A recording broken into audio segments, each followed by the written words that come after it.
नमो तस्स भगवतो अरहतो सम्मा सम्बुद्तस्स गच्छामि।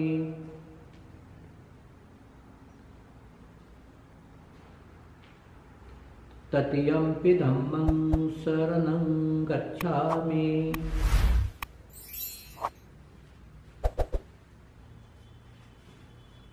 ततियम्पि संघं शरणं गच्छामि।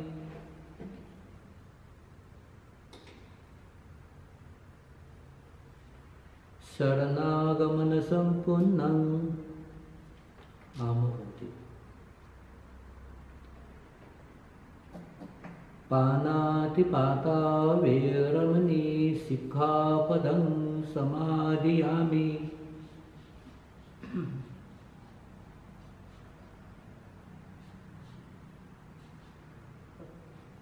आदिन्नादाना वेरमणि सिक्खापदं समादियामि।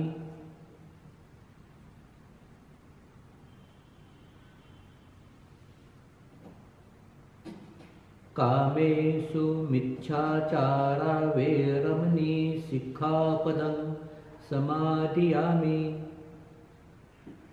काम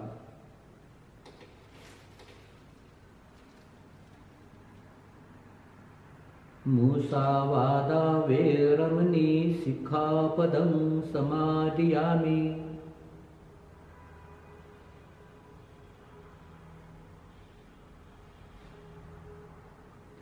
सुरामेरयमज्जपमादधाना वेरमणि सिक्खापदं समादियामि।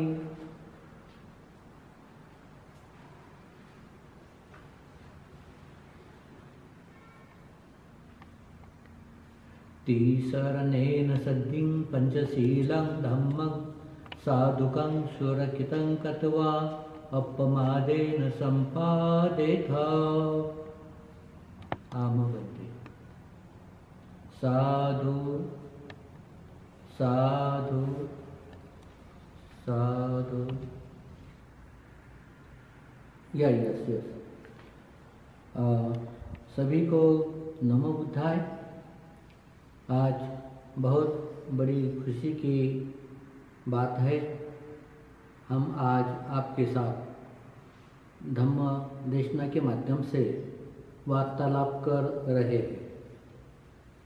आप सभी लोग बड़े शांति से, सुख से और श्रद्धा से धम्म देशना सुनकर आपके मन में जो भी कुछ प्रश्न उपस्थित हो जाएंगे, आप उसका उत्तर, जो ट्रेडिशंस बताई जाती है, ये ट्रेडिशंस शुरू होते हैं बुद्ध धर्म में, तो वो जब छोटा बच्चा इन्फेंट वो जब अपने माता के गर्भ में 3 महीने का होता है, जब उस पर धम्म के संस्कार किए जाते हैं, वो एक रूढ़ी परंपरा है। वो रूढ़ी परंपरा एक पीढ़ी से चलकर आने वाली पीढ़ी तक वो उसकी चलते हैं, और वो आने वाली पीढ़ी धम्म संस्कारित हो, इसलिए बहुत महत्वपूर्ण संस्कार किए जाते हैं। तो जैसा छोटा बच्चा माँ के गर्भ में 3 महीने का होता है, तो जब से उसके संस्कार, धम्म के संस्कार चालू हो जाते हैं। अभी कभी कभी ये मन में संदेह भी पैदा हो सकता है, क्या 3 महीने का गर्भ जो माता के पेट में पल रहा है, क्या उसके ऊपर भी कोई संस्कार होते हैं? ये सोचने की बात है। जैसा इसके लिए कि भगवान बुद्ध के समय एक ऐसी बात हो चुकी थी। एक राजकुमार बोधि राजकुमार एक राजकुमार भगवान के समय भगवान बुद्ध को भिक्षु संघ सहित प्रार्थना विनती करता है कि भगवान आज हमारे महल में पधारे भिक्षु संघ सहित और हमारा भोजन स्वीकार करें। तो भगवान उसका भोजन स्वीकार करते हैं और सभी पिंडौल में उपस्थित हो जाते हैं। पिंडौल में उपस्थित हो जाते हैं तो जो पिंडौल डाला गया था वो दूसरे मंजिल पर भगवान बुद्ध के भोजन की व्यवस्था की गई थी और दूसरे मंजिल पर मतलब ऊपर के मंजिल पर चले जाने के लिए सीढ़ियाँ बना हुई थी। सीढ़ियाँ तो सीढ़ियाँ के ऊपर सफ़ेद वस्त्र डालकर भगवान को आमंत्रित किया गया था।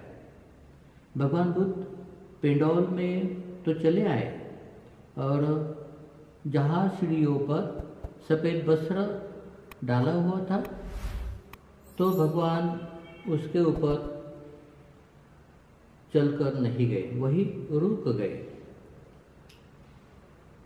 तो बोधि राजकुमार बोलता है भगवान आपकी व्यवस्था ऊपर के मंजिल पर की है, आप चलिए। भगवान फिर भी खामोश रहते हैं, मौन रहते हैं और दोबारा विनती करता है। तीसरी बार भी विनती करता है भगवान को कि भगवान आप आगे चलिए। तो जब तीसरी बार विनती करता है तो भगवान आनंद की ओर देखते हैं और आनंद तुरंत समझ जाता है कि भगवान ये सफ़ेद वस्त्र डाले हुए सीढ़ियों पर भगवान नहीं चलना चाहते, इसलिए भगवान रुके हुए हैं। तो आनंद कहता है बोधि राजकुमार को, हे राजकुमार आपने जो सफ़ेद वस्त्र वहाँ पे डाले हुए हैं उसको हटाइए। तो वो हटाता है और भगवान चलकर ऊपर के मंजिल पर जाकर भोजन करते हैं और अपने हाथों से बड़ी श्रद्धा से बोधि राजकुमार भगवान को और अन्य भिक्षु संघ को भोजन दान प्रदान करते हैं। भोजन दान स्वीकार करने के बाद भगवान बुद्ध को बोधि राजकुमार कहता है भगवान मैं आपसे एक प्रश्न पूछना चाहता हूँ। तो भगवान बोलते हैं ठीक है बोलिए पूछिए। तो भगवान मैं आज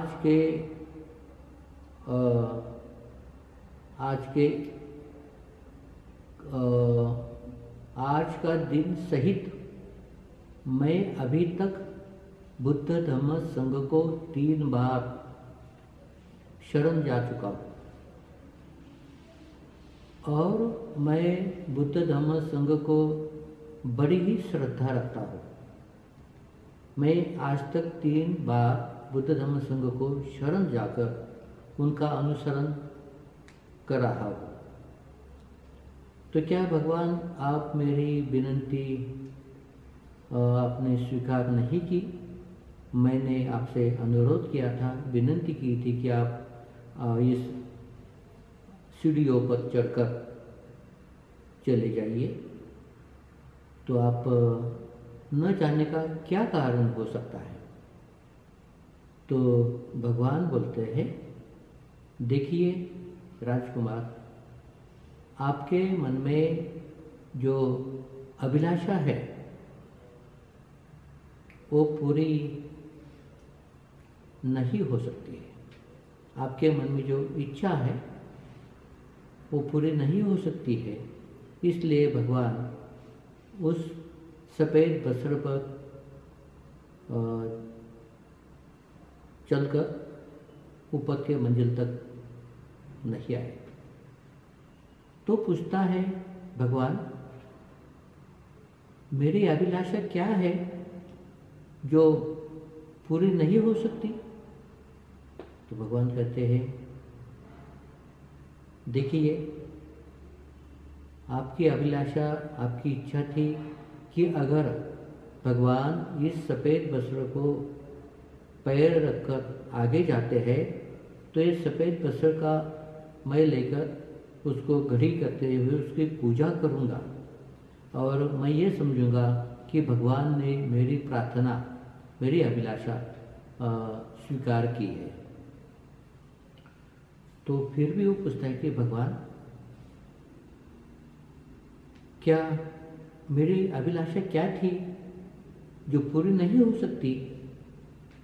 वो कहता है कि भगवान कहते हैं उसे, देखिए राजकुमार, आपकी अभिलाषा थी कि अगर भगवान इस सफ़ेद बसर पर पैर रखकर आगे चलते हैं तो मैं ये सफ़ेद बसर लेकर उसकी पूजा करूंगा और मेरी मनोकामना पूरी हो जाएगी। तो आपकी मनोकामना ये थी कि आपको पुत्र संतति हो, ये आपकी अभिलाषा है। तो कहता है कि सत्य है भगवान, मेरी यही अभिलाषा थी और इसी अभिलाषा से, इसी इच्छा से मैंने ये सफ़ेद बसर ये सीढ़ियों पर बिछा दिए थे। वो कहता है, भगवान, मैं अभी तक बुद्ध धम्म संघ को 3 बार शरण जा चुका हूँ, क्या फिर भी मेरी अभिलाषा पूर्ण नहीं हो सकती है? जब मैं 3 महीने के गर्भावस्था में माँ के उदराशय में, माँ के गर्भ में पल रहा था, तो उस समय मेरी माँ बुद्ध धम्म संघ को शरण जाकर उन्होंने धम्म शरण ली थी। उस समय मुझे भी वो याद हो रहा है। जब मैं 7 साल का था, उस समय मैं बुद्ध धम्म संघ की शरण में गया था और आज अभी मैं राजकुमार हो गया हूँ, आज भी मैं बुद्ध धम्म संघ की शरण में गया हूँ। तो क्या इतनी बार बुद्ध धम्म संघ की शरण में जाने के बाद भी मेरी अभिलाषा पूर्ण नहीं हो सकती है? उसका कारण क्या है? तो बुद्ध कहते हैं कि देखिए राजकुमार, उसका कारण आपके पिछले जन्म में जब आपने जन्म लिया था, आप और आपकी पत्नी दोनों ने भी पंचशील में जो तीसरा शील है, कामेषु मिच्छाचारा वेरमणि सिक्खापदं समादियामि, आप दोनों ने भी इस शील धर्म का श्रद्धा से पालन नहीं किया। और ये दोनों के भी कर्म है कि ये दोनों के भी ये शील धर्म का पालन न करने की वजह से आपको पुत्र संतति नहीं हो सकती।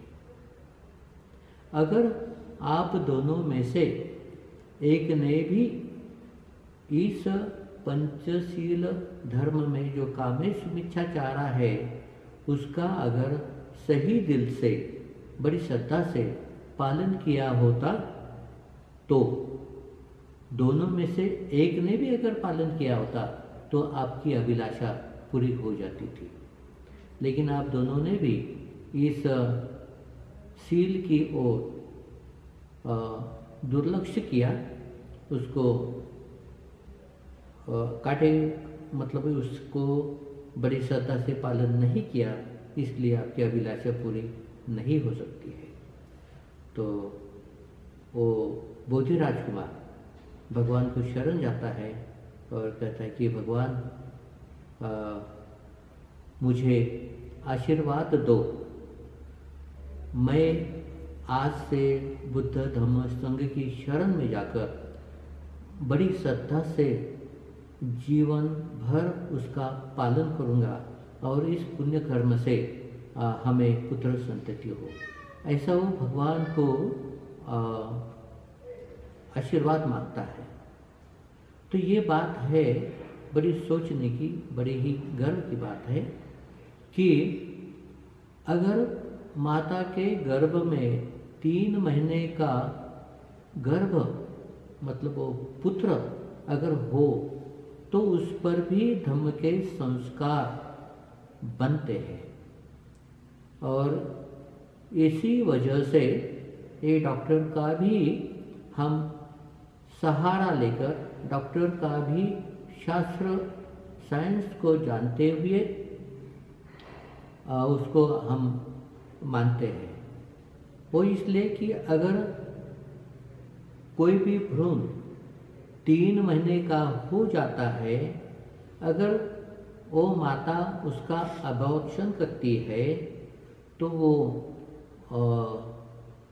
हिंसा मानी जाती है, मनुष्यवत हो जाता है, मतलब पानातिपात हो जाता है, इसलिए उसको कानूनन गुनाह मानते हैं। डॉक्टर भी 3 महीने के गर्भ को एबॉर्शन नहीं कर सकता है, अगर किया तो उस पर जुर्म लागू होता है, और माता ने जानबूझकर किया तो उस पर भी जुर्म लागू होता है, क्योंकि 3 महीने के बाद ही उस गर्भ को एक संवेदना उत्पन्न होती है, उसका शरीर बनता है और उस पर उसका जो चित्त है वो चित्त पर भी धम्म के संस्कार प्रभावी हो जाते हैं। तो ये है कि 3 महीने से लेकर गर्भ 3 महीने का होते हुए उसको संस्कारित धम्म संस्कारित किया जाता है और ये संस्कार आगे आगे जीवन में बढ़ते रहते हैं। तो जैसा आगे गर्भ बढ़ता है तो 1 महीने के बाद, 2 महीने के बाद, 3 महीने के बाद और 9 महीने तक उस पर गर्भ संस्कार किए जाते हैं। पहला गर्भ संस्कार 3 महीने के बाद होता है, फिर उसके बाद 3 महीने से लेकर 9 महीने तक गर्भ संस्कार कर सकते हैं, आशीर्वाद बच्चों को और माता को दे सकते हैं। तो ये पहला ट्रेडिशंस है। पहला जीवन में गर्भ 3 महीने के होने के बाद ट्रेडिशंस, बुद्धिस्ट ट्रेडिशंस चालू हो जाता है। जब वो बच्चा जन्म लेता है तो जन्म लेने के बाद उसका नाम रखा जाता है। वहाँ पर भी अच्छा नाम रखा जाता है। जो नाम रखा जाता है वो बुद्धिस्ट ट्रेडिशन से लेकर नाम रखा जाता है। किसी अच्छे भिक्षुओं का नाम रखते हैं कुछ लोग किसी राजा महाराजाओं का नाम रखते हैं जो बुद्धिस्ट ट्रेडिशन में बड़े हुए हैं। तो एक नाम संस्करण होता है। उसके बाद केश कप्पन होता है। उसके बाद वो बच्चों को कुछ भोजन मतलब खीर प्राशन की जाती है। तो खीर प्राशन करते समय भी भंते जी को बुलाकर वंदना लेकर, त्रिशरण पंचशील का वंदना लेकर, परित्राण पाठ लेकर ये बुद्ध ट्रेडिशंस चालू हो जाती है। तो जब बच्चा बड़ा हो जाता है तो जब उसकी पढ़ाई की शुरुआत होती है तो उसको पढ़ाई का जो अक्षर होते हैं, पाली के अक्षर, वो पढ़ाए जाते हैं। जैसा क ख ग और ब ऐसा कुछ शुरुआत करते हैं। ब का मतलब बुद्ध, ए का मतलब ABCD, मतलब ए का मतलब अम्बेडकर, बी का मतलब बुद्ध, सी का मतलब कैरेक्टर, डी का मतलब डिलीजेंट। ऐसे उसको पढ़ाई का शुरुआत करते हैं। तो ये भी संस्कार बने रहते हैं। उसके बाद बच्चा स्कूल जाता है तो पढ़ाई करता है।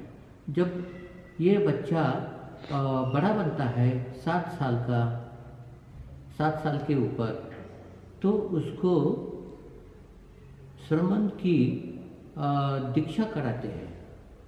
श्रमण मतलब सामनेर बनाते हैं, अंशकालीन, 10 दिन के लिए हो, 1 महीने के लिए हो।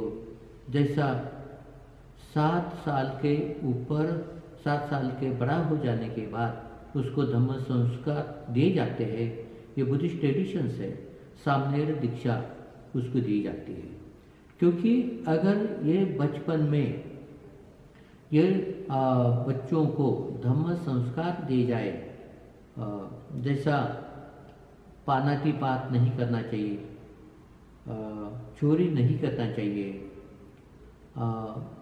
गलत तरह से जीवन शुरुआत नहीं करनी चाहिए, झूठ नहीं बोलना चाहिए, मद्यप्राशन नहीं करना चाहिए।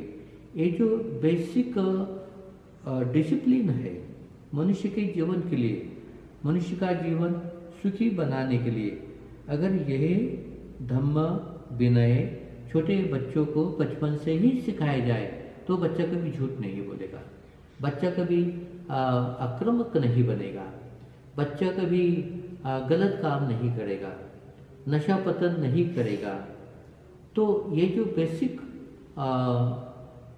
प्रिंसिपल्स है सुखी जीवन के, जिसे हम पंचशील कहते हैं, तो इसकी शुरुआत सामनेर दीक्षा हो जाने के बाद ये जो छोटे छोटे बच्चे हैं बड़ी श्रद्धा से उसका पालन करते हैं। उसका महत्व, उसकी शिक्षा उसको धम्म के अनुसार दी जाती है और बड़े ही सोच समझकर अच्छी गुणवत्ता वो खुद में निर्माण करते हैं। जैसा सभी प्राणियों के प्रति मैत्री भाव रखना, दान देना, सभी के प्रति बहुत सिंसियर रहना, सभी को सत्य वचन बोलना, मधुर वचन बोलना, और कोई भी नशा पतन नहीं करना। तो ये सुखी जीवन का मार्ग उसके जीवन में जब वो सामने की दीक्षा लेता है तभी से उसका जीवन धम्म संस्कारित हो जाता है। ये धम्म की ट्रेडिशन आगे आगे चलती है। और जैसा वो सयाना हो जाता है, बड़ा हो जाता है, एकेडमिक एजुकेशन पूरा करता है, जिम्मेदार आदमी बनता है समाज का, तो उसकी शादी बुद्धिस्ट ट्रेडिशन से की जाती है। और बुद्धिस्ट ट्रेडिशन से शादी हो जाती है, धम्म संस्कार भिक्षुओं को बुलाकर उनको पढ़ाया जाता है, धम्म की शिक्षा दी जाती है, धम्म आचरण कैसा हो, उनका जीवन सुखी कैसा हो, इसके लिए उसको बताया जाता है। तो ये भी बहुत महत्वपूर्ण है। तो फिर उसके बाद एक वो अच्छा बेटा, सुपुत्र कैसा बने, उसका प्रयास किया जाता है, उसको संस्कार दिए जाते हैं, उसको अच्छी शिक्षा दी जाती है धर्म की, तो अच्छा वो पुत्र बनता है, सुपुत्र बनता है।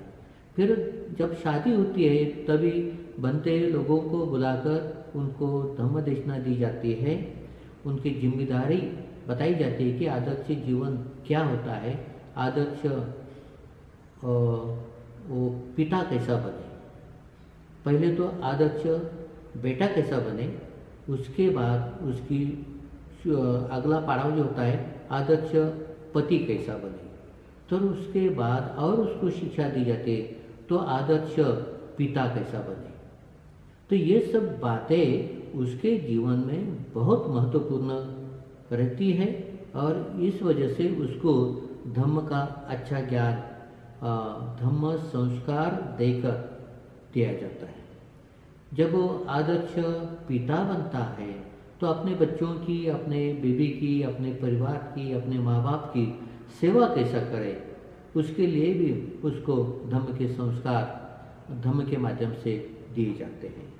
घर में बुलाकर भिक्षुओं को भोजन दान देते हैं, दान धर्म करते हैं, परित्राण पाठ सुनते हैं, धम्म देशना सुनते हैं और शुद्ध आचरण करते हैं। तो इस वजह से वो अच्छा इंसान बनता है। अच्छा इंसान बनता है तो अच्छी अपनी सोसाइटी बनाता है। तो आदर्श बेटा, आदर्श पति, आदर्श पिता वो बनता है। तो इस तरह से धम्म के संस्कार अपने जीवन में समय समय पर वो पालन करते रहता है। तो फिर उसके बाद जब वो उसका जीवन पूरा हो जाता है तब भी उसके जो अंत संस्कार है, अंतिम संस्कार, वो भी बुद्धिस्ट पद्धति से किए जाते हैं। और जब वो पूरा हो जाता है तो उसके संस्कार, अंतिम संस्कार भी बुद्धिस्ट पद्धति से किए जाते हैं। और उसके बाद जब वो उस जलदान विधि की जाती है 7 दिन के बाद, 7 दिन के बाद कभी भी उसकी जलदान विधि की जाती है। जब वो पूरा हो जाता है आदमी, तो वो विधि भी, जलदान विधि बौद्ध संस्कार से, बौद्ध पद्धति से की जाती है। और उसके बाद फिर 1-1 साल के लिए, 6-6 महीनों के लिए उसको उसके नाम से, उसके स्मरण से पुण्य कर्म करने के बाद भिक्षु लोगों को दान धर्म देते हैं, विहार को दान धर्म देते हैं। और जो भी सुविधा हो वो पुण्य प्राप्ति के लिए उसके नाम से विहार को दान देकर, कुटिया बनाकर, भिक्षुओं को भोजन दान देकर, 500 कुली के चीवर का दान देकर वो पुण्य अर्जित करते हैं। और पुण्य अर्जित करने के बाद ये पुण्य, वो जो उनके जीवन से गुजर गए हैं उनके नाम से पुण्य अर्जित करते हैं। और इस तरह से जन्म से लेकर मरने तक जो भी कुछ विधि करते हैं वो सब बुद्धिस्ट ट्रेडिशन से ही की जाती है और वो बहुत ही अनिवार्य है। उससे समाज बनता है, समाज की सोच बनती है, समाज का आचरण बनता है। और वो क्यों जीवन में महत्वपूर्ण है? क्योंकि बुद्ध का धर्म जो है ऋणानुबंध है, कतन्यु कतवेदी है। जैसा हम हमारे माता पिता के लिए पुण्य कर्म करते हैं, उनके सुगति के लिए दान धर्म करते हैं, और वैसा ही ये संस्कार हमारे बच्चों पर जाते हैं और हमारे बच्चे भी हमारे लिए यही पुण्य कर्म करते हैं। तो इस तरह से समाज में अच्छे गुणों का संवर्धन किया जाता है, अच्छे गुण बने रहते हैं और इससे अच्छा समाज बनता है। और जीवन का सुख हम इसी भौतिक जीवन में, इसी लौकिक जीवन में जीवन का सुख हम पाते हैं और हमारा आखिरी समय भी बड़ी शांति, सुख से और आनंद से नष्ट होता है। जैसे कि हमने अगर दान धर्म किया तो ये दान धर्म हमको सुगति की ओर ले जाते हैं, अधोगति दुर्गति से हमारा बचाव करते हैं, हमारी रक्षा करता है। पुण्य कर्म ही हमें सुगति की ओर ले जाता है और सुगति से हम अच्छे जीवन पा सकते हैं, हमारे जीवन का लक्ष्य प्राप्त कर सकते हैं। तो ये इस तरह से बुद्ध धर्म में सब ये ट्रेडिशंस बने हैं और ये पालन करना बहुत ही अनिवार्य है। उससे परिवार अच्छा होता है, खुद का जीवन अच्छा होता है, खुद के कर्म अच्छे होते हैं और समाज भी अच्छा हो जाता है। एक दूसरे के सहारे हम जीते हैं तो बड़े सुख से, शांति से, आनंद से हम जीते हैं। तो ये बुद्धिस्ट ट्रेडिशंस बहुत ही महत्वपूर्ण है। जी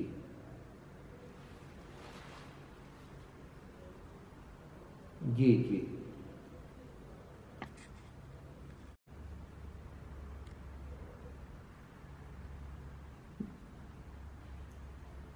जी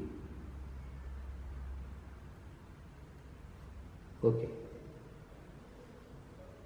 बहुत ही महत्वपूर्ण सवाल। हम आत्मा को नहीं मानते। बुद्ध आत्मवादी नहीं है, ईश्वरवादी नहीं है, बुद्ध परमेश्वरवादी नहीं है।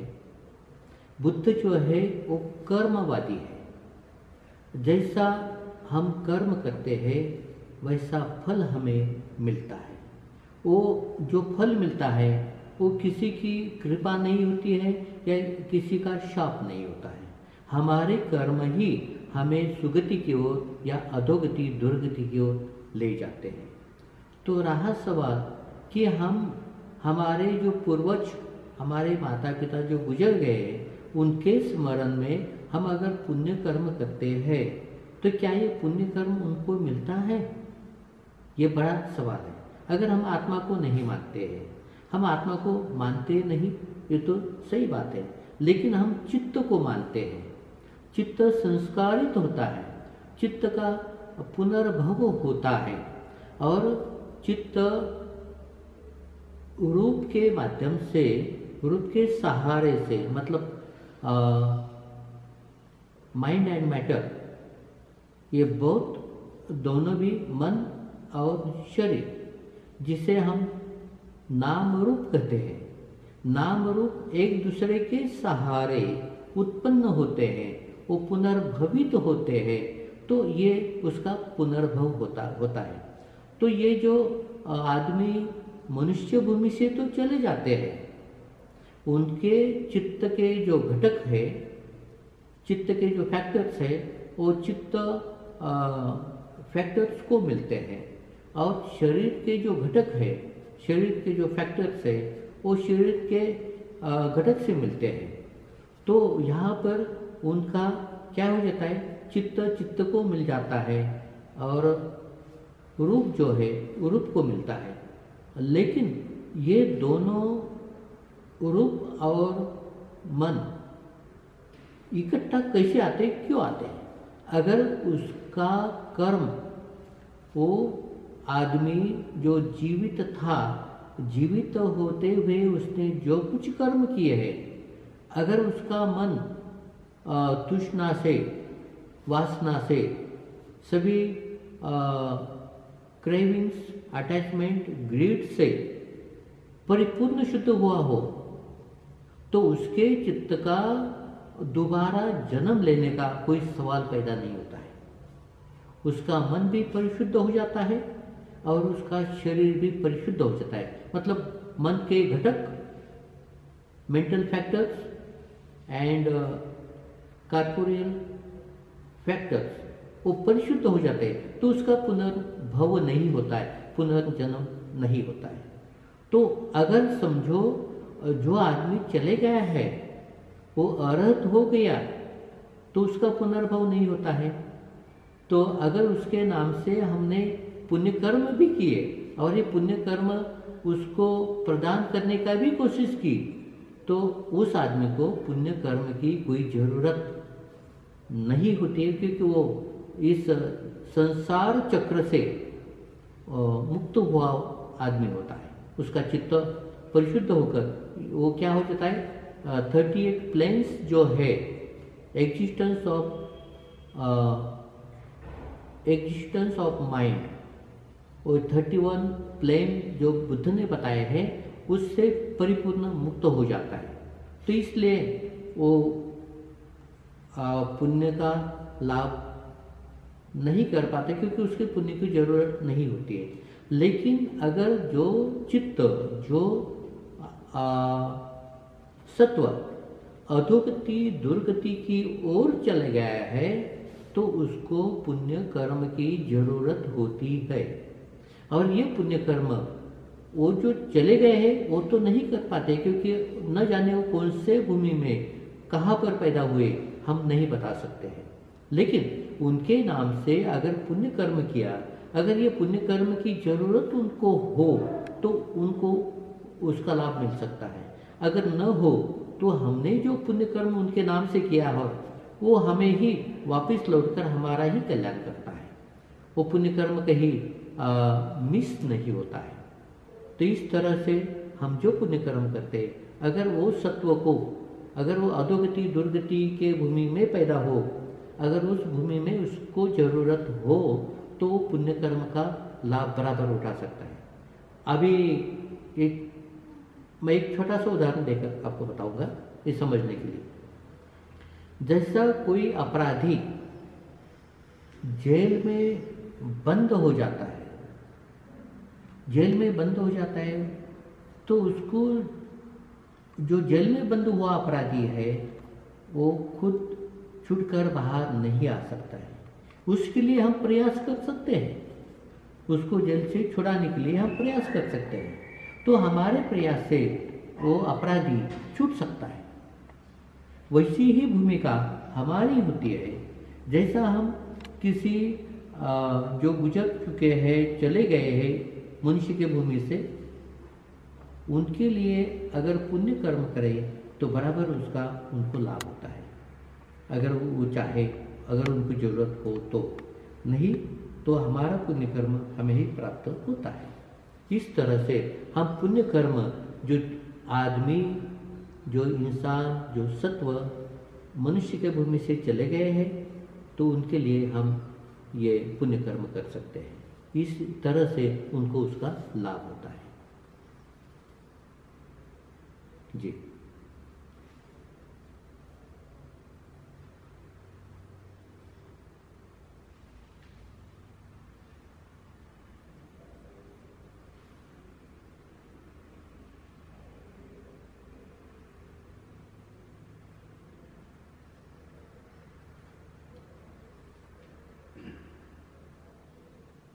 ओके, साधु साधु साधु।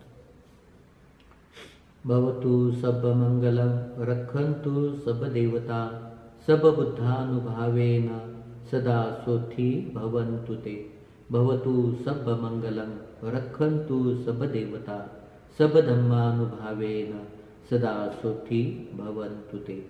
भवतु सब मंगलम रक्षन्तु सब देवता सब संघानुभावेन सदा सोथि भवन्तु ते।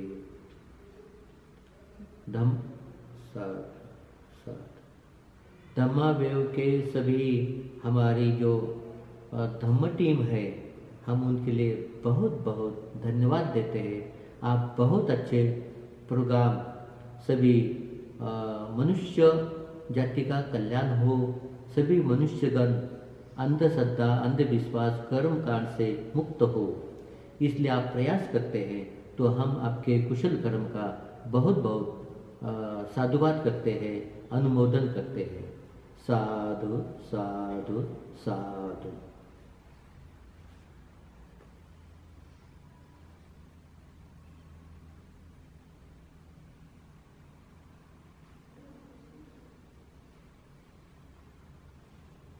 जी।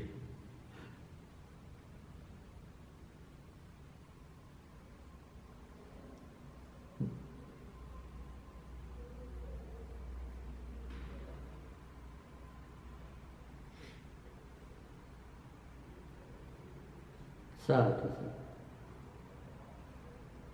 साधु साधु। हम आपके साथ हैं। धम्म का काम बहुत आगे बढ़े और सभी का उसको फायदा हो, यही मनोकामना है। शुभ आशीष।